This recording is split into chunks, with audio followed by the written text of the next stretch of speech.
Selamat pagi anak-anak. Pagi, Bu. Pagi, Bu Guru. Apa kabar hari ini? Sehat? Semangat ya. Baik, sebelum kita mulai pelajaran kita pada pagi hari ini, minta tolong Kristinda pimpin kita doa. Mari kita berdoa.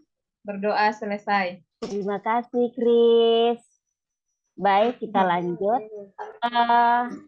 Otto, sebagai ketua kelas, ada yang tidak masuk hari ini? Otto, ada yang tidak masuk? Sikri kemana? Sikri kemana ini, Sikri? Kayaknya Oktovina, Bu. Bolos. Oktovina bolos. Sikri kemana, Sikri? Ini sepertinya enggak ada Sikri masuk ya. Ke toilet, Bu. Oke, toilet. Oke, baik.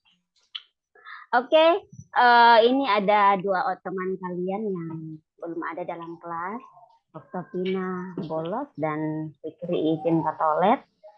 Iya, sambil kita menunggu mereka, kita tetap lanjut ya. Saya mau tanya, pelajaran minggu lalu itu tentang apa?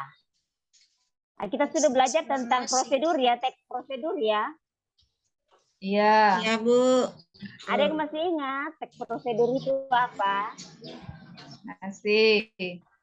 Kris, Yang menjelaskan tentang langkah-langkah. Baik, bagus Kris. Elfrida, Ya, Ibu. ingat teks prosedur itu apa? Teks yang menjelaskan tentang langkah-langkah atau cara pembuatan sesuatu, Ibu. Oke, bagus. Terima kasih. Kemudian siapa lagi? Lydia, dalam menulis teks prosedur, langkah-langkah saja yang harus diperhatikan. Lydia? Kabar, Bu. Kurang jelas. Langkah-langkah apa kira-kira? Harus memperhatikan strukturnya, Bu. Tujuannya, langkah-langkahnya, kemudian penegasan ulangnya. Oke, bagus. Terima kasih ya. Tandanya berarti tadi malam semuanya mempersiapkan diri untuk belajar hari ini. Makanya tadi pagi, tadi setelah saya salam, saya sapa itu semuanya semangat. Ternyata betul sesuai dengan persiapannya malam hari. Baik, materi kita hari ini mungkin bukan lagi tentang teks prosedur, tetapi kita akan belajar tentang teks eksplanasi. Nah, adapun kompetensi yang akan kita lalui bersama atau yang akan kita selesaikan pada materi ini, yaitu pada kompetensi dasar 3.4 menganalisis struktur dan kebahasaan teks eksplanasi. Nah, dalam kompetensi dasar ini ada 3 indikator yang peserta didik harus tuntaskan. Nah, yang pertama yang mengidentifikasi struktur teks eksplanasi, yang kedua menganalisis isi teks eksplanasi, dan yang ketiga menelaah kaidah kebahasaan teks eksplanasi. Nah, pembelajaran kita pada pagi hari ini kita hanya fokuskan pada indikator 4.1 itu mengidentifikasi struktur teks. Namun sebegitu anak-anak harus tahu kira-kira tujuan dari pelajaran kita ini itu apa. Nah, dari pembelajaran kita hari ini tujuannya yaitu peserta didik kita dapat mengetahui melalui pendekatan saintifik dengan model pembelajaran discovery learning. Nah, dari tujuan pembelajaran ini ada 3 yang dapat dilakukan. Yang pertama, menganalisis isi teks eksplanasi dengan tepat. Yang kedua, menganalisis struktur teks eksplanasi dengan tepat. Dan yang ketiga, menelaah teks eksplanasi dengan tepat.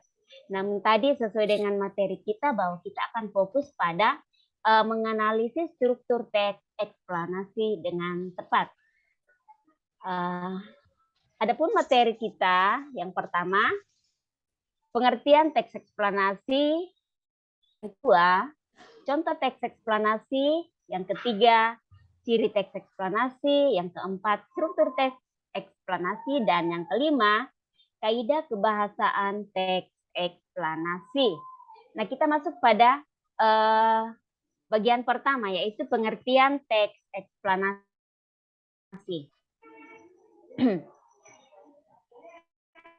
Nah, anak lihat ya. Semua bisa baca toh? Bisa, Bu. Iya. Coba dilihat pengertian teks eksplanasi. Teks yang eksplanasi adalah teks yang berisi tentang proses mengapa dan bagaimana peristiwa alam atau peristiwa sosial budaya itu bisa terjadi. Jadi anak-anak boleh lihat yang di samping ada gambar. Ini gambar apa?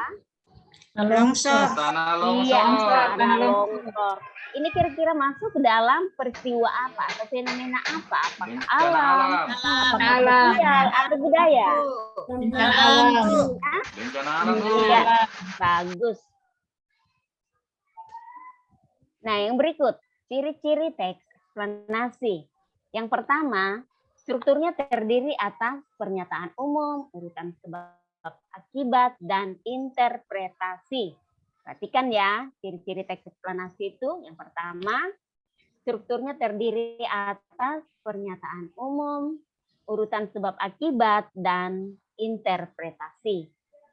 Nah, yang kedua, informasi bersifat fakta. Jadi ingat anak-anak, informasinya harus sesuai dengan kenyataan. Jangan mengada-ada, jangan sampai tidak sesuai dengan fakta. Kata orang saja tanpa ini melihat keadaan yang sebenarnya, lalu dikatakan, oh itu fakta. Jadi teks eksplanasi berisi tentang peristiwa yang benar-benar terjadi dan terbukti dapat dilihat. Nah, yang ketiga, berisi fenomena alam. Ya, tadi sudah betul ya waktu mengamati pengertian tadi berisi tentang fenomena alam atau peristiwa alam yang terjadi. Yang keempat, bersifat tip. Ini dapat memberi informasi kepada kita selaku pembaca atau pendengar. Dan yang terakhir, penjelasan fokus pada hal-hal yang umum. Jadi bukan yang khusus-khusus saja, tapi hal yang umum. Yang berikut. Nah, tujuan teks eksplanasi bagi siswa itu mampu menjelaskan fenomena atau peristiwa yang sedang terjadi dengan menjelaskan proses, sebab, dan akibat dari peristiwa tersebut. Nah, perlu catat ya, catat yang penting-penting, yang singkat-singkat saja, tidak usah terlalu panjang, asal bisa kalian pelajari, bisa ingat kembali. Artinya nanti banyak dicatat tapi tidak dipelajari kembali. Itu tujuan dari teks eksplanasi. Nah, yang berikut, yang keempat. Struktur teks eksplanasi. Yang pertama, pernyataan umum. Pernyataan umum itu berisi tentang gagasan berupa kalimat yang menjelaskan tentang fakta. Jadi ingat ya, bahwa pernyataan umum itu berisi tentang gagasan yang berupa kalimat yang menjelaskan tentang fakta. Itu penjelasannya secara umum, bukan secara khususnya. Tapi yang pernyataan umum yang intinya dari peristiwa tersebut. Yang berikut, yang kedua, urutan sebab akibat. Nah, inti dari teks tersebut, dari urutan dari peristiwa alam tersebut dapat kita tahu, oh awalnya ini bencana alam ini atau tanah longsor ini terjadi karena apa? Jangan sampai karena anak-anak juga itu membuang sampah sembarangan atau orang menebang pohon sembarangan. Akhirnya air tidak dapat akar-akar tidak dapat menahan. Lydia, simpan dulu makanannya ya. Nanti setelah pelajaran kita selesai baru makan. Jangan sampai membuat Ibu Yohana. Iya Bu, ya Pak, ya. 5 menit lagi istirahat, Bu. 5 menit lagi. Oke, Ya. baik. Nah, urutan sebab akibat ya tadi sudah jelas bahwa inti dari teks eksplanasi tersebut Dan yang terakhir adalah kesimpulan atau interpretasi yang berisi tentang ringkasan atau penjelasan dari peristiwa alam tersebut. Nah, yang pertama, kita lihat tadi pernyataan umum di mana berisi tentang apa tadi, yaitu penjelasan secara intinya, yaitu musim kemarau identik dengan musim kering. Jadi perhatikan, ini adalah pernyataan umum. Jadi struktur dari teks eksplanasi yang pertama adalah pernyataan umum, di mana pernyataan umum berisi tentang inti dari permasalahan fenomena alam tersebut. Nah, yang kedua urutan sebab akibat.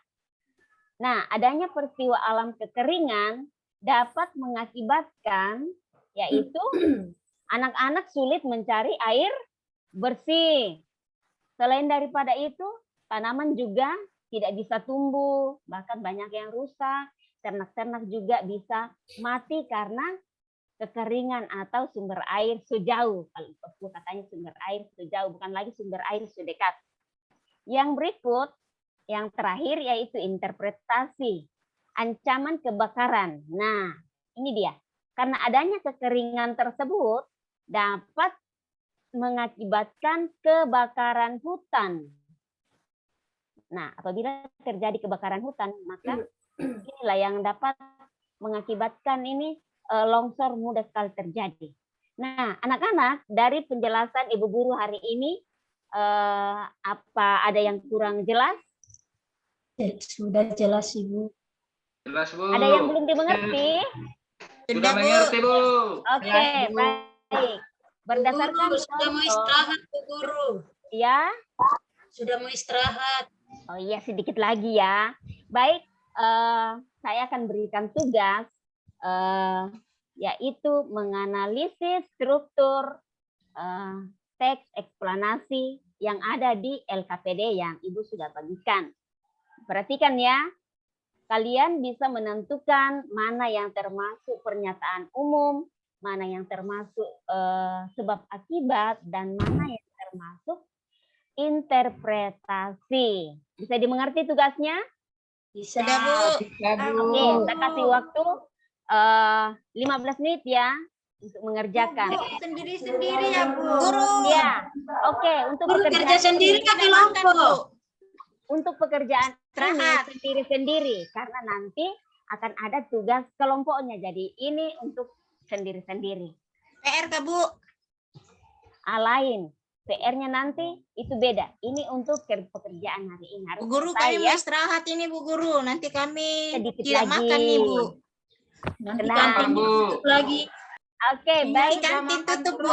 Sudah selesai ya. Baik, Sudah, Bu. kelompoknya. Baik, Lydia, coba pekerjaannya dibawa ke depan. Aku periksa. Oh iya, baik, Lydia. Pekerjaannya ini sudah sesuai dengan struktur, tetapi tulisannya masih perlu diperhatikan ya. Ya, Bu. Iya, masih ada yang penulisan yang singkat-singkat ini. Kalau yang jangan pakai YG saja, karena ini kita belajar bahasa Indonesia, jadi perhatikan ya. Ya, Bu. Oke. Sampai di sini pelajaran kita. Semua mengerti? Ngerti, Bu. Oke, baik. Mengerti, Bu. Untuk mengakhiri pelajaran kita dapat simpulkan, atau ada yang bisa menyimpulkan pelajaran kita hari ini? Yaitu kesimpulan dari pelajaran kita hari ini, yaitu teks eksplanasi itu dapat dibantu oleh tiga unsur struktur, yaitu pernyataan umum, sebab akibat, dan interpretasi. Diingat ya. Ya, Nah, Bu. untuk pelajaran kita selanjutnya, nanti setelah kembali ke rumah, apa yang kalian catat hari ini, minta tolong pelajari ulang kembali. Pertemuan berikut saya akan tanya kembali apa yang kita pelajari, karena pelajaran kita pertemuan yang akan datang masih berkaitan dengan pelajaran kita hari ini, yaitu teks eksplanasi. Nah, anak-anak, demikian pelajaran kita pada siang hari ini. Mohon maaf, dan yang tidak masuk ini lama sekali Sikri di toilet ini. Nanti sampaikan ya, menghadap ke Ibu Guru setelah jam pelajaran ini selesai. Oke. Saya Jessica tutup dipanggil, pelajaran Bu. kita hari ini. Ucapan terima kasih dan selamat siang. Minta Siang, tolong Bu. mengakhiri pelajaran kita dan sebelum kita kembali ke rumah, minta tolong ketua kelas Okto pimpin kita dalam doa. Sebelum kita istirahat, mari kita berdoa. Doa mulai. Berdoa Oke, selesai. terima kasih Okto. Terima kasih Okto. Baik, jangan lupa ya apa yang Ibu pesan tadi. Ya, Pulang ke Bu. rumah, jangan mampir-mampir lagi, langsung ke rumah pulang, terus jangan lupa pelajari ulang kembali apa yang kita sudah pelajari hari ini, dan yang belum selesai tadi pekerjaannya, minta tolong selesaikan di rumah, besok harus kumpulkan tugasnya yang hari ini. Yang sudah selesai tadi tetap lanjutkan pelajaran yang akan kita pelajari pertemuan yang akan datang. Demikian pelajaran kita. Terima kasih. Tuhan Yesus memberkati. Amin. Amin.